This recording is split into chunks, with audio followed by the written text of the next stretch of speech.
Hey everybody, Michael Colville-Andersen here, urban designer, author, and host of The Life-Size City. Welcome to the humble YouTube channel for the global television series about urbanism. So if you've been away for a while or you haven't been here before, I'm just going to link in the description to some of the other cool stuff we have. We have one season of the Life-Size City podcast. All sorts of great topics that you don't normally hear much about. I got the new t-shirt, wearing it right now for the Life-Size City, life-sized citizen. Fancy Latin at the bottom there. It says, I am not led, I lead. And that's where we have to go with our cities. We have to take matters into our own hands, rise up, and take back our streets. Today, I want to talk about something that is an integral part of life here in Copenhagen and in Denmark, and it is quite possibly the world's best bottle return system. Circular economy for the world. I know it's getting really sexy here on the channel when we're talking about bottle return systems, but this is something that I really want to tell everybody else about. I just heard this number the other day. 92% of all the bottles and cans in Denmark are returned back into the system, recycled and reused. It blew my mind. That number was from 2019 and it is a Danish record. I knew it was high. I know we have one of the best systems in the world, but I didn't know it was that insane. So I wanted to talk a little bit about how that actually works here in Denmark. There are many countries, especially in Europe, but other places in the world that are getting quite the cool game face on for recycling. But the story here, how we got to this point of 92% collection rate, is quite amazing to me. And we have to go back in time to start this story, all the way back to 1918. World War I had just ended and there were not a lot of resources at hand. There was actually a law passed making it illegal to smash beer bottles and soft drink bottles. I don't know how big of a problem it was back in the day that it required a law, but it happened. They wanted these bottles back. They wanted to reuse them and get them back into circulation because there were very few resources. Let's fast forward a little bit to 1922. That was the year that a few breweries got together and said, yo, let's get together and make a standardized bottle that we can all reuse. You know, we can get them back and just put our different labels on. Not all the breweries were on board, but a few of them got together because it just simply made financial sense. So sort of the first system put into place where we could reuse the bottles from different companies and get them back into the system, wash them, and reuse them. Fast forward a little bit again to 1942, and this was the banner year. A whole bunch of breweries in Denmark, and we had many breweries back in the day, like many countries did. They all got together and said, okay, this actually makes sense. Kind of a little pilot project we had going on there from 1922. Now we're going to scale it up. Let's make a standardized bottle. They called it in Danish, fællesflasken, the common bottle, sort of everyone's bottle.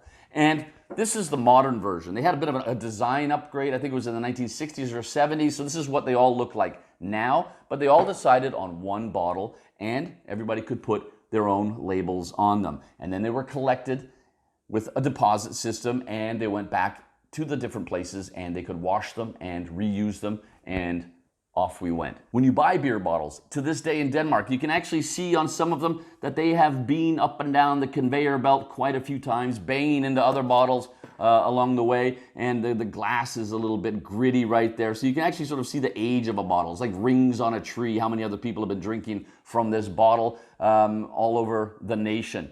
I've read somewhere that in Denmark, a beer bottle is used on average 7 times.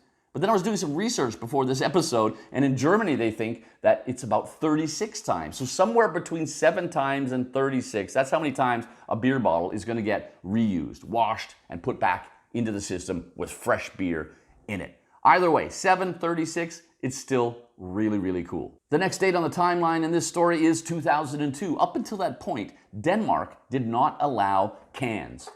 You could hardly buy a can of anything in this country because we had the world's best bottle return system. We simply didn't need cans. But then the European Union came in and said, we have to have a broad competition across all member states. You're going to have to allow cans in from some of the producers in other countries. Denmark fought against this.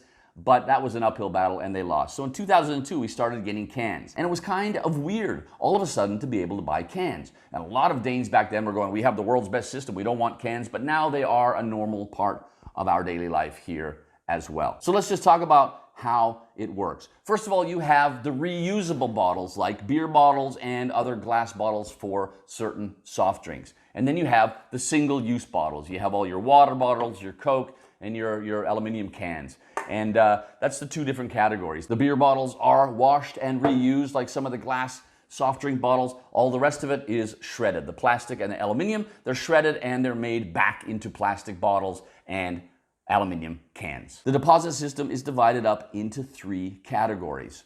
Most beer bottles and cans are Class A.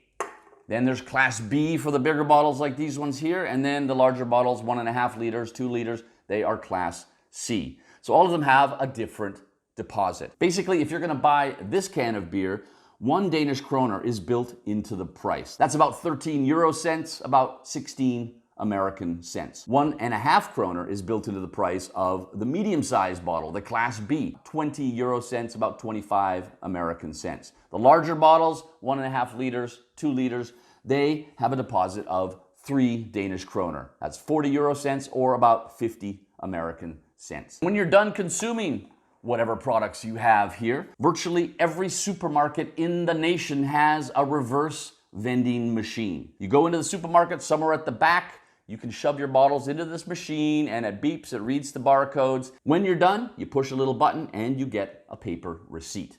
That receipt, that amount that you have there, you can cash it in on the spot in almost 3,000 places all over Denmark. Or you can put that money towards whatever you're buying at the supermarket that day. Instant reward for being part of this almost 100-year-old circular economy. In Denmark, 95% of all bottles and cans that are returned into the system are done through these reverse vending machines. This system is so deeply rooted in Danish society and has been for generations.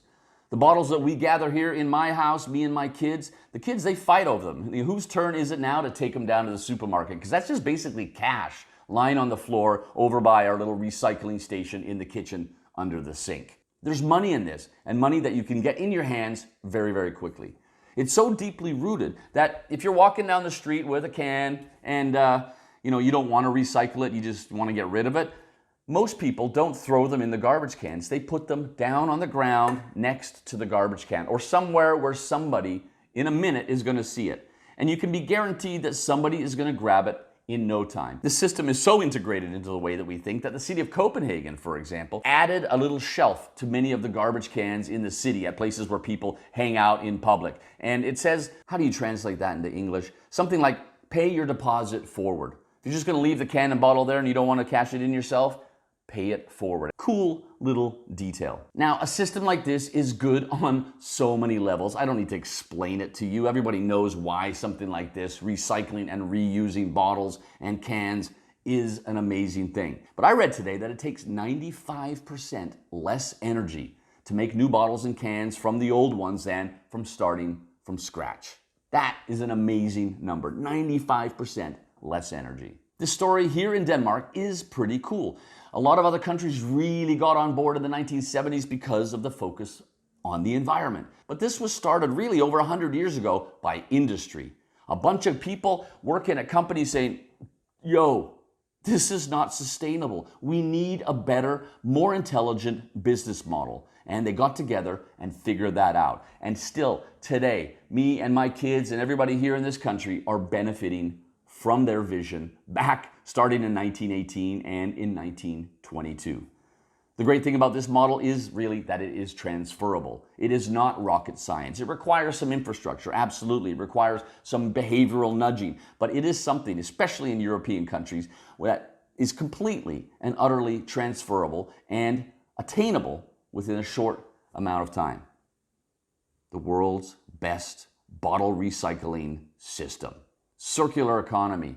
Do all the things you can do on YouTube, man. Like and subscribe. If you dig the t-shirt, I'll link to that in the description. Oh, listen to the podcast. There's really some cool stuff in there, and I've interviewed some really fascinating people doing good work in urbanism. That's it from me. See you next time.